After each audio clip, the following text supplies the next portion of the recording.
Assalamualaikum warahmatullahi wabarakatuh. Apa kabar Ananda semuanya? Semoga masih dalam keadaan sehat dan tetap semangat. Nah, hari ini kita akan lanjut materi kita, yaitu tentang kebahasaan teks prosedur. Masih sama, kita masih belajar tentang bab teks prosedur. Namun, kita akan masuk materi baru tentang kebahasaan atau ciri bahasa teks prosedur. Silakan Ananda buka buku paket Ananda. Dan jangan lupa sediakan alat tulis dan buku catatan.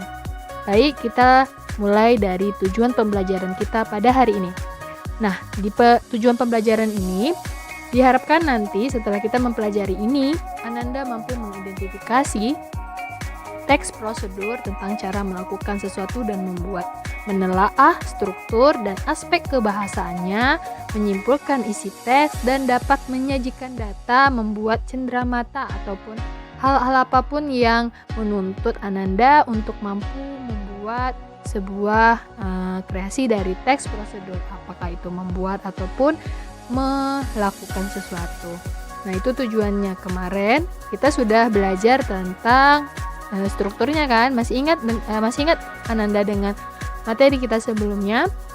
Ya, kita kemarin sudah belajar tentang struktur dari teks prosedur. Sebelumnya juga kita sudah belajar tentang pengertian, tentang ciri dan jenisnya bahkan.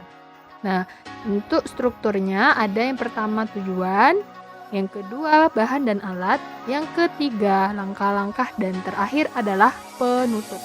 Ada 4 struktur dan Ananda tidak boleh lupa untuk 4 struktur ini. Ananda harus ingat dan harus Ananda tanam di dalam memori pikiran antum. Nah, kita masuk tentang kaidah kebahasaannya. Nah, ciri bahasa atau kaidah kebahasaan dalam teks prosedur itu ada 6. Yang pertama, dia menggunakan kalimat interrogatif, kalimat imperatif, dan kalimat deklaratif. Yang kedua, menggunakan kata ganti.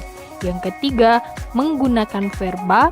Yang keempat, menggunakan konjungsi. Yang kelima, menggunakan kata kerja pasif. Dan yang terakhir adalah menggunakan kata yang menunjukkan ukuran.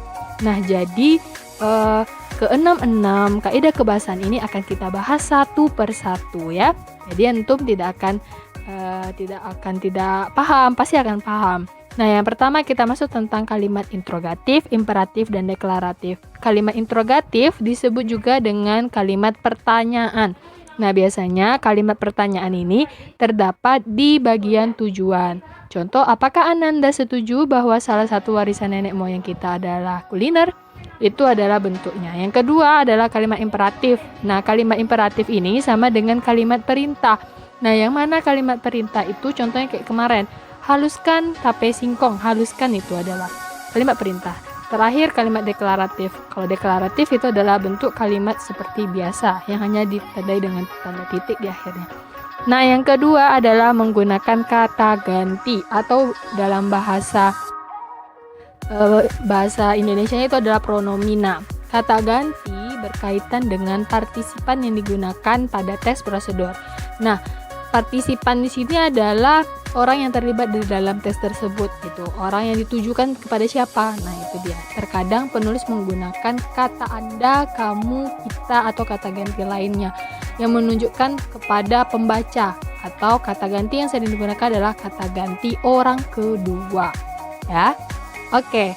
Yang ketiga adalah menggunakan verba. Nah, verba di dalam teks prosedur yang digunakan ada 2 verba. Nah, verba siapa yang tahu? Ya, verba adalah kata kerja. Verba yang pertama yang digunakan adalah verba material. Nah, verba material berkaitan dengan tindakan fisik. Contoh, memasak, mencuci, membaca, dan sebagainya. Yang kedua, ada verba tingkah laku. Verba tingkah laku adalah kata kerja yang berkaitan dengan sikap seseorang. Contohnya, menolak, memutuskan, mengharuskan. Itu dia yang berkaitan dengan tingkah laku. Sedangkan material kata kerja yang berkaitan dengan tindakan fisik. Nah, yang keempat adalah menggunakan konjungsi. Konjungsi itu adalah kata penghubung atau disebut juga dengan kata sambung ya. Nah, jadi konjungsi pada teks prosedur ini banyak dia itu yang digunakan adalah menunjukkan syarat dan juga menunjukkan urutan langkah atau waktunya, kronologisnya.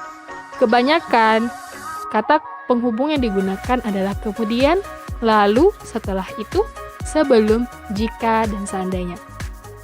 Untuk kata penghubung sendiri itu sangat banyak jumlahnya, hanya saja yang sering digunakan dalam teks prosedur adalah kata-kata yang tadi Ustazah sebutkan.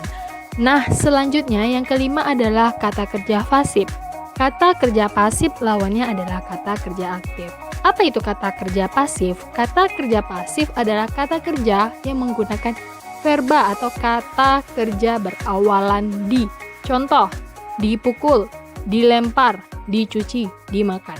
Sedangkan kalau kata kerja aktif lawan dari pasif itu adalah kata kerja yang menggunakan verbanya berawalan me. Contohnya kalau di sini dipukul, yang pasif aktifnya memukul. Kalau di sini dilempar, berarti aktifnya melempar, dicuci, mencuci, dan seterusnya. Oke, kita lanjut yang terakhir adalah menggunakan kata menunjukkan ukuran. Nah, kata menunjukkan ukuran itu adalah ketetapan ukuran bahan material menjadi faktor penting dalam keberhasilan prosedur yang dilakukan. Contoh, untuk menunjukkan misalnya berapa gram tepungnya, berapa mili airnya, atau berapa sendok garam atau penyedapnya, dan sebagainya seperti itu. Oke, nah itu dia materi kita pada hari ini. Jangan lupa dicatat di buku antum dan jangan lupa dipelajari ya, karena kemungkinan kita akan ada kuis-kuis mendadak. Oke, sudah tutup. Assalamualaikum warahmatullahi wabarakatuh.